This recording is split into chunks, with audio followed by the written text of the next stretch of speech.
All right, we're live. Thank you, everybody, for joining us. Sorry about the change in time. We tried to get the message out as many different ways as we could, but given the floor session we're going to have tonight and then committee voting got moved up, we figured it was better to move this up to give us time to do our work. I think we're going to have about 45 minutes here to work through whatever we can of the 5 bills on the list. So, some of these we may be able to complete today. Some of them, the conversations may result in further amendments or being held. There is, as you know, still plenty of time before crossover. So if a bill gets held, it's not the end of the world. It's all good. To those of you, we have a number of advocates and folks from Commerce and elsewhere who are on this call with us. Just a reminder, please keep your microphone turned off. We will, if you have a question, or sorry, if you have an answer to a question that a member has asked of advocates, then you can use the raise hand function to raise your hand. I'll call on you. Then you can chime in with anything that you wanted to share. But we will, any questions before we get started from the members? All right, then let's get started with HB 278, Economic Development Job Creation Tax Credit, Qualified Position. I understand Delegate Feldmark has some amendments that she's been working on this bill. Sure, thank you, Mr. Chair. So I believe George sent around an interlineated copy. We talked through most of the amendments at our last meeting. The one that we did not discuss yet that is new in this version is there was a question about how exactly this would apply to, depending on where folks were in the process of applying for the credit, since it is a fairly extended process. Folks notify the department of their intent to seek certification, then they go ahead and fill the positions, then they apply for certification, and then they get certified for the qualified positions. So, so the outcome that's proposed in this amendment is the new criteria for a qualified position would apply to any position filled on or after October 1st of 2021. So if someone has, already started the process, they have a planned expansion, they're in the process of hiring folks now, but that's going to take a while to fill all the positions, they have until October 1st to fill those positions under the existing criteria. And then any positions filled after October 1st would be subject to the new criteria. All right. Delegate Feldmark, why don't you go ahead and move your set of... I'll move the amendments. Second. Okay, they've been moved and seconded. Are there questions and discussions of the amendments? So these amendments that we have today incorporate what we discussed last time, as well as Delegate Feldmark just described, the clarification of what exactly is the starting point for these changes to the credit. Are there questions or debate on the amendments? All those in favor of the amendments signify by saying aye. Aye. Aye. All those opposed to the amendments say nay. On the bill as amended, any discussion? Delegate Buckle. I just want to say I really appreciate that Delegate Feldmark, I think, has done everything that she can consistent with her principles, her underlying legislative intent in bringing the bill to try to make this better, more palatable for a wide variety of projects that are within the JCTC in its recent history that may be in jurisdictions from Maryland.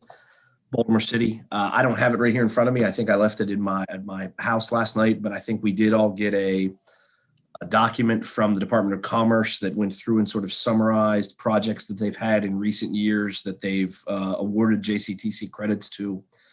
And I was struck, for better or for worse, that there are quite a few projects that the average wage paid by the project would not meet the 150% marker as time goes by and as our minimum wage increases. That may be I think, I don't want to put words in her mouth because she knows I have a tremendous amount of respect for her. We work well together.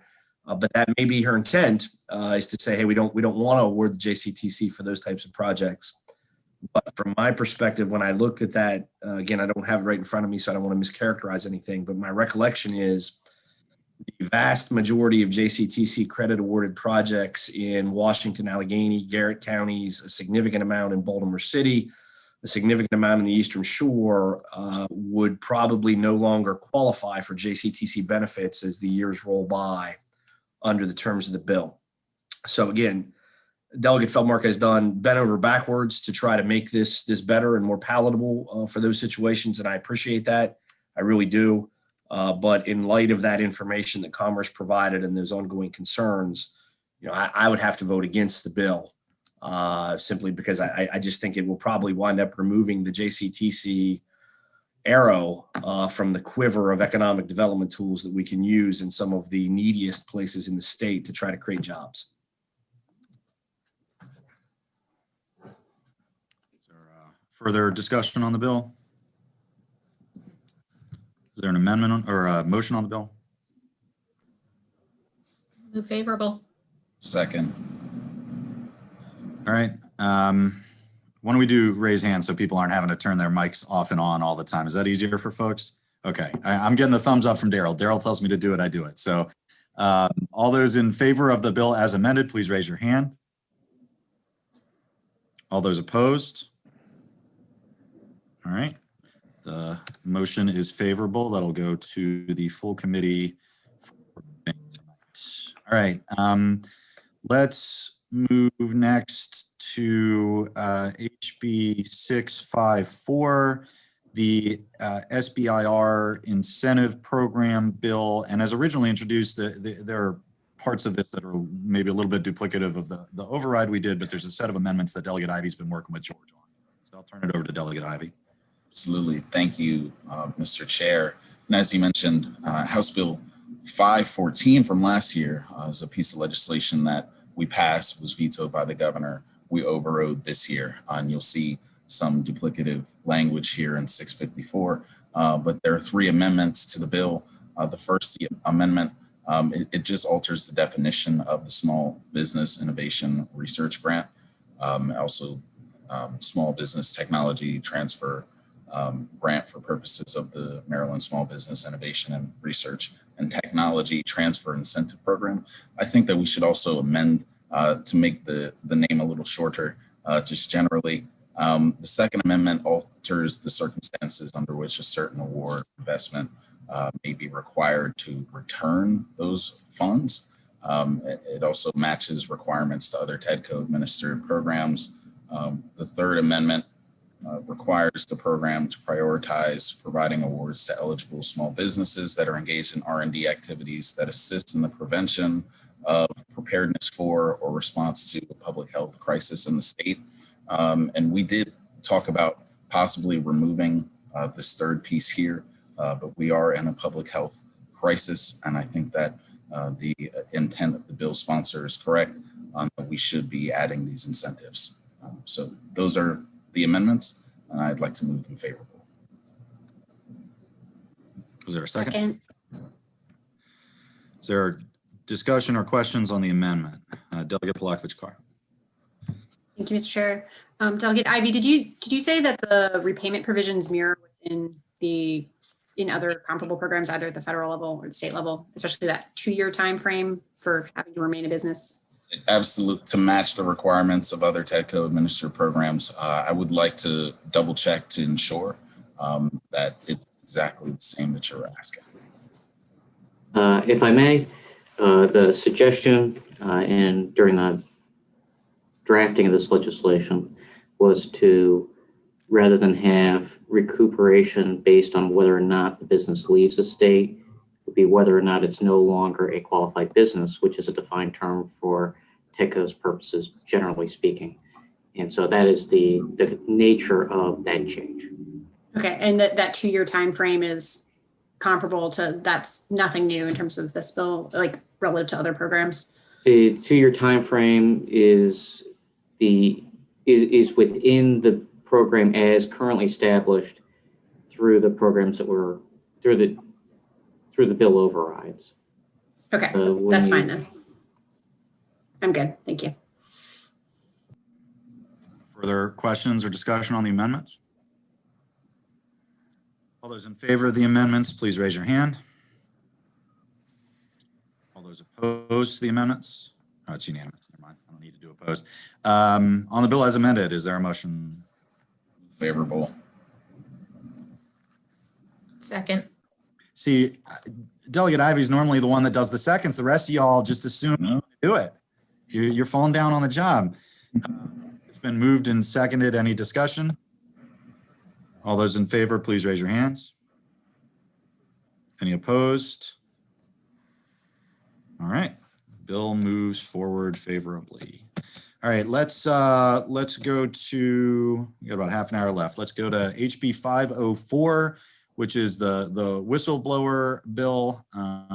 So taxes, whistleblower reward program, and statute of limitations for tax collections. And I believe there's a set of amendments on this too. Delegate Palakovich-Carr, do you want to explain the amendments, or would you like George to? Sure. So we received some feedback from the comptroller's office that had some technical concerns in terms of disclosure of information. And so the amendments just strike the portions of the bill that they flagged as potentially being problematic in terms of potential disclosure of tax related information. Okay, so that was, and I think we have Justin Hayes from the comptroller's office on with us. Justin, if you want to unmute yourself. So the concerns that you were concerned about, conflict with federal law on the sharing of tax information, was my understanding. That's correct. We had some concerns about conflicts of interest, as well as obviously the agency is charged with maintaining the security of federal tax information as well as state tax information. Mm-hmm. And so those concerns were relayed to the committee and in a document, and I haven't seen the amendments that are being put forward at the moment, so I can't quite speak to them directly, but my colleague Daniel Roan is on the line as well, and he can offer additional discussion if there are any other concerns that the committee has. Daniel, you can unmute if you want to say anything. All right, thank you, everybody. So I believe that the amendment we're discussing is the same one that was circulated previously, which I do believe resolved, at least from my end, all of the concerns regarding the disclosure of confidential tax information. Our greatest concern was sending out the status of the investigation, the name of who was being investigated, since the identity of a taxpayer has always been considered to be federal taxable information that we need to protect. I think our office still has lingering concerns regarding the conflict of interest here. Whether you'd like me to speak further about that, just let me know. Go ahead. I mean, help me to understand, because my initial, and I saw your comments, I saw the comments from the CPAs, but my initial reaction to that was, well, the IRS has been doing this for years, so where I'm not fully understanding where the conflict of interest is that you all are concerned about. I think the concern is really having one office within the comptroller both assess the taxes, determine a liability is due, determine the amount of the liability and the potential settlement terms, and also be responsible for determining whether the bounty is due and the amount of the bounty. I understand the IRS has a similar function, but the comptroller's office is much, much smaller. I feel like it would need to be a specifically segregated authority within the comptroller. Otherwise, I have fears that there's going to be pressure on either the audit end or on the determination of the reward. I know the comptroller is obviously much smaller than the IRS, thank God. But is there the potential within the office to divide these two functions in such a way that it's adequately segregated in your mind, or do you think it's not resolvable without us looking outside the comptroller's office for one of these functions?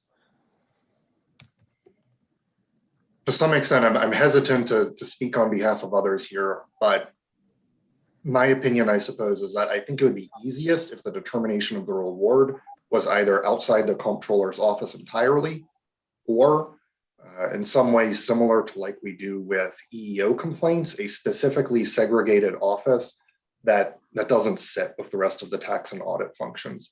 If I think of our operations, I would think both of these functions would potentially fall in the same division. So it could be helpful to create either a separate office or to move the reward function entirely out of the agency.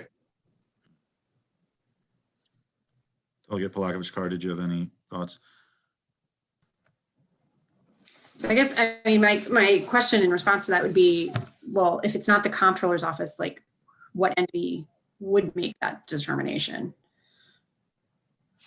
I don't think I have a ready answer for that one, unfortunately.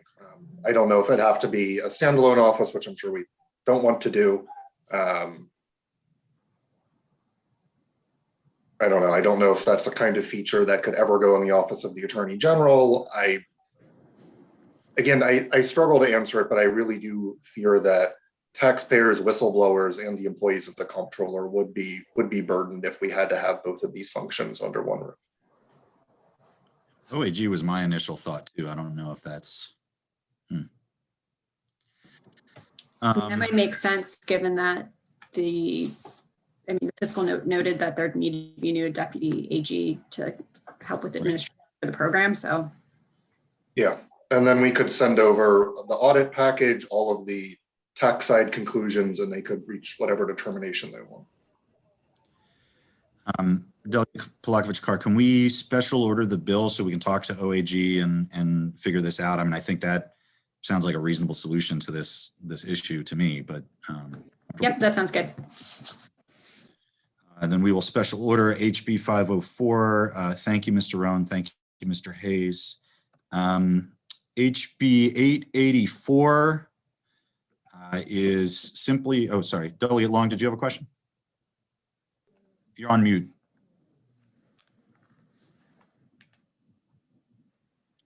You got to unmute. Oh, there you go. Yep. All right, HB 804, we're talking about conflict of interest. Is that what the heartburn is over this bill? Yeah, that's what the comptroller's office was concerned about, having sort of both sides of the equation in the same office. So we special ordered it. We're going to have some conversations about whether at least the awarding of the whistleblowers reward could be through a separate entity. Yep, no problem. Well, Delegate Buckle, we're out of time now because of Delegate Long's question, so we got to hold your bill again. I'm a patient man. And remember, I'm going to have the mic several times this evening. So if you guys see your children, maybe you'll pass that bill. You know what? Maybe I should hold the bill. Can we trade? No, that's a quid pro quo. We can't do that. Last year, the legislature created a task force on the economic future of Western Maryland. They met over the interim. There's a number of bills that have been introduced in both chambers as a result of that task force's work. They're actually doing some kind of innovative thinking, which is, fantastic. But obviously, because of the pandemic, they had some trouble with meetings and getting everyone in the same room. So House Bill 884 essentially just extends their existence and the deadline for their report. Yeah. It would just give us another 4, 5, 6 months over the summer into the fall to continue working. You don't need to explain. You don't need. I'm with you. You're good. I'm saying, I don't know. Julie's looking like she might submarine me on this one. I don't know. It's been moved and seconded. This is the only buckle bill we're going to pass for the rest of the term, just so everybody knows. Lies. All those in favor signify by raising your hand. All those opposed, I'll vote against it just to annoy you. We don't do recorded votes. It's gonna be a long night. It's going to be a long night either way. So, all right. Our last bill for the day, HB 495, income tax, internal revenue code amendments, and the Federal CARES Act decoupling. So this is a complex bill. So I will turn, and I think there are some amendments that have been proposed as well. I'm going to turn back to Delegate Polakovich-Carr to explain the bill, the genesis, the amendments, and then I'm going to pop back in and sort of outline what I think kind of the decision making of the subcommittee. What our different decisions are. So Delegate Polakovich-Carr, go ahead. Thank you, Mr. Chair. So as my colleagues may recall, this is legislation to decouple from 3 specific tax provisions that were passed by Congress as part of the CARES Act last spring. These particular tax provisions were pretty problematic for Maryland and for other states that have rolling conformity in terms of federal tax changes because they were retroactive. So although Maryland has a provision in place that says if a federal tax change is made in the same calendar year as the tax year that it impacts, we decouple if it's going to cost us $5 million. But we don't have any provisions like that for retroactive tax changes because it really just hadn't happened before.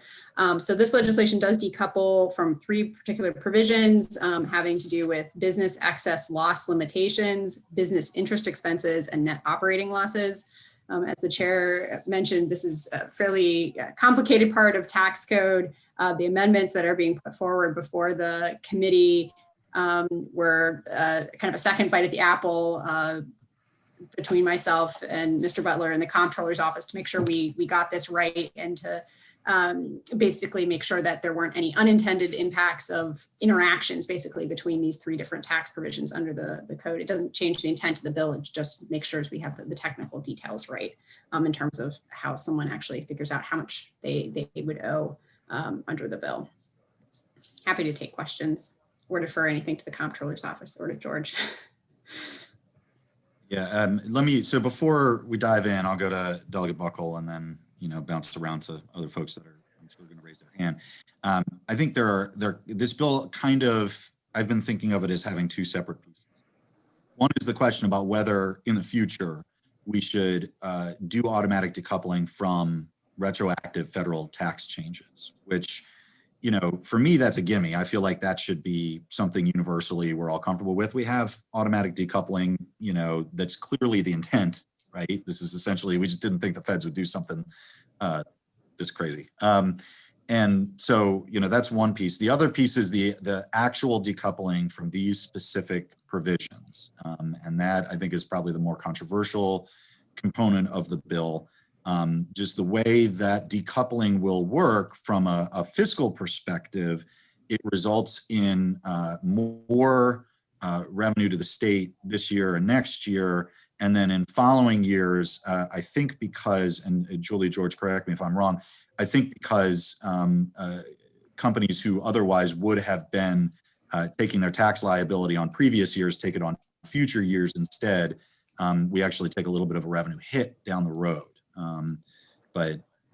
So that's the controversial side of it from my perspective. Delegate Buckle, did you, which? Yeah, so well, I think that's probably a very good way to look at it. One of my concerns was, have these companies that, they got the benefit of the CARES Act, they're already filing their taxes perhaps, they may have gone back because this is for prior year's income. The decoupling would be for a prior year, you'd just be filing a restated return. And so in my experience, at least, you don't have to wait. So their 2020 returns, they may not have filed their 2020 returns yet. They may be waiting and they have extensions.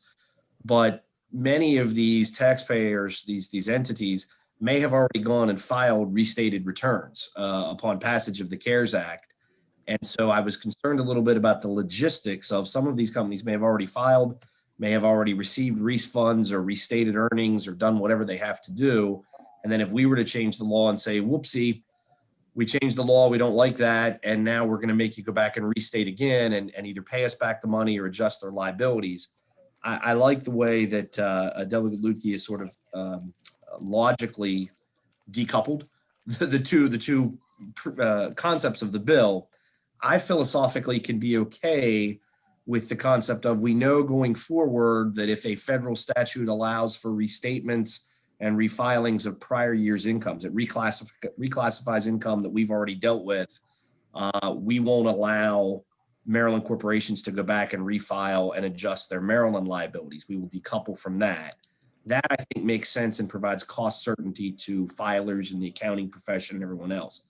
But I do have some concerns about doing it very specifically on these 2 or 3, I think you said, provisions, because of those inherent sort of fairness and also just pure accounting logistical concerns at this time. I think it's a really good idea, probably for the future, but I don't know that it helps us as much as what we would like to say right now, because I read the fiscal note the same way.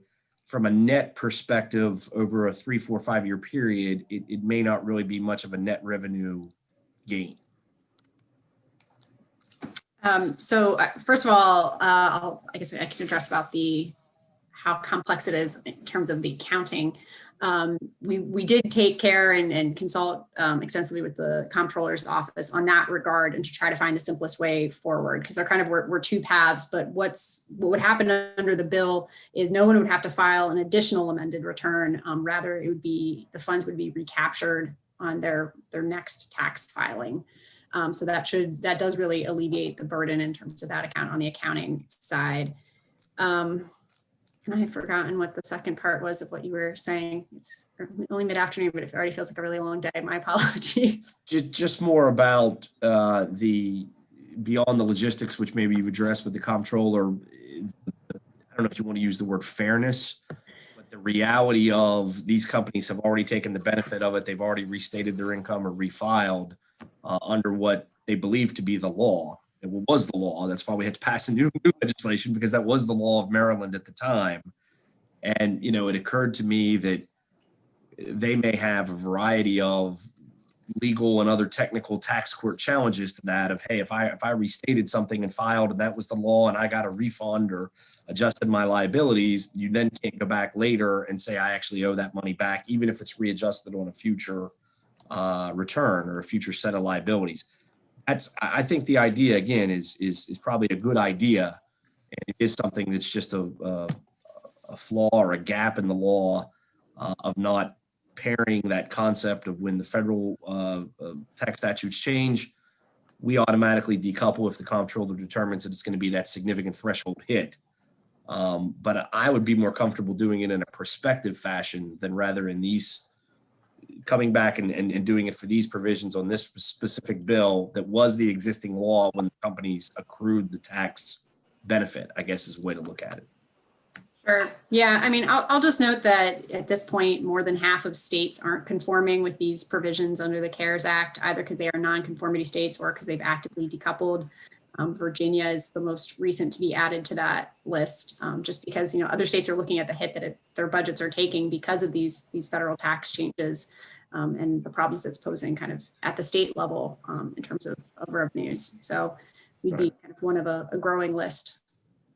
Congress screws everything up. Well, and I also, they didn't screw anything up today. They passed the American Rescue Plan, so we're good today. Hey, I just read in our wonderful State House media that our budget looks better than what it looked like before COVID, and the feds have pumped billions of dollars into us and roses, and everybody gets their bill. I mean, no more fiscal notes, just whatever we want. So, Oh, right. That's not how it's going to work. Bob likes that too. Yeah, that's not how it works. Hey, if you funds, all you got to do is put another zero. All right. Are there thoughts from other members of the subcommittee? Strong feelings one way or the other? I mean, I'm personally inclined to let the conversation sit a little bit for a few more days and let people think about this one a little bit and get any feedback from, folks that might have an interest in it. It is, I mean, it's a little wonky, but, I think there's been arguments either way. Is there anyone from the folks that have joined us who has something to add? I don't know. I see Karen Cirillo's on. You need to raise your hand if you do have something to add. Delegate Buckle, did you just lose your electricity? You're muted now. You're muted and in the dark. Yes, our wonderfully energy efficient building. If I don't move around every 15 minutes, my lights go off. That's just your office, and we do that on purpose. No, it's I suspect that's true. Karen, I see your hands up. Go right ahead. Yes, sir. Thank you, Mr. Chair. I appreciate it. And committee members, yes, I'm speaking on behalf of the Maryland Association of CPAs, and I am a CPA in Maryland for over 40 years. Yeah, we have concerns over the complexity of dealing with something that businesses knew what the law was when they filed their amended returns and secured these refunds, which, by the way, were meant under the CARES Act to be cash that could be given to the taxpayers on a very quick basis because amended returns were filed and the refunds were being issued. And so it was designed to help people who had losses and had these interest expenses and needed the cash refund. So from the complexity of and the retroactivity issue, that they thought that this was money that they would get this year, and that it would change their future deductions, yes, but it was money that they would get this year. It does cause some complications in the business planning and the tax planning. The other thing that I might add is I understand that a lot of the conversation about these provisions has been surrounded around the big guys who got the benefits of these, the hedge fund managers who took advantage of these loss offset rules and things like that. We in Maryland have had absolutely nothing. At least my dozens of colleagues who have talked about this provision have no experience with that. Our experiences are with the Maryland small taxpayers who are looking for a few $1,000s here and there, which means a lot to them. But we don't see hedge fund managers who are gaining $1 gazillion from these provisions that were in the CARES Act. So we do have concerns over the retroactivity. And I have to admit, I have not seen the amendments. One of the other concerns that we had with reading the original bill was that it appeared that the clawback of the refunds that had been filed was going to be more or less permanent. Now, from the conversation, it sounds today like that may have been fixed. In other words, these net operating loss carrybacks were being clawed back next year, but there was no provision to make those items recoupled to the federal code so that the losses would be put back into their carry forwards. I'm hoping that was fixed. But overall, the retroactivity of clawing back these refunds that people, mostly small businesses in Maryland, were looking for is a big concern. Let me also add, we have no problem with the other piece of the bill, Delegate Lukey, the way you have described the two components of the bill. The idea of having the legislature have control over automatic decoupling and then deciding on your coupling, that in fact does provide some certainty for taxpayers. And we certainly understand the legislature's interest in that and have no problem with that piece. It's the clawing back the refunds that we're concerned about. Thank you. Thank you, Ms. Cirillo. Delegate Polakovich-Carr.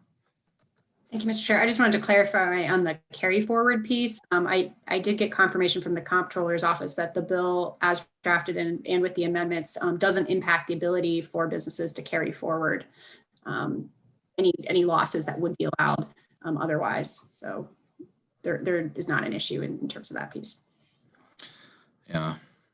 Yeah, I got to tell you, I mean, it's maybe a side point to this conversation, but just the very concept of the carry back, it strikes me as, it strikes me as an unfair way to allow businesses to deal with taxation. I get the argument that Mr. Cirillo made about the quick infusion of money to businesses, which is apparently what Congress was intending, but. Well, Delegate Polakovich-Carr, I'd like to hold this bill for some further conversations, and we'll circle back to it probably early next week. I expect we're going to have multiple meetings next week, so we'll hold on to it for a little bit, which ends our meeting for today. So tomorrow we are going to be meeting again. We will be meeting, assuming that the schedule doesn't get mixed up again, from 12 to 12:45. The list of bills we have on that list right now are HB 337, HB 752, HB 805, which I believe we're going to end up doing a sort of informal summer study on. HB 1017 is listed on the website, and I had shared it with George, but I just spoke to the chairman of the Environment and Transportation Committee, and I think we're going to have to pull that off of tomorrow's agenda for the subcommittee because there's provisions in there that relate to stuff that's really in his committee's wheelhouse. And then the Rhizone bill, HB 1279. And then we will get the list to you all as early as possible for next week's meetings, but I assume we will be doing multiple meetings next week. Are there any comments or thoughts for the good of the order before we conclude? All right. Thank you, everybody, for your exceptional work. Have a wonderful time until 4:15 when full committee is getting together to vote.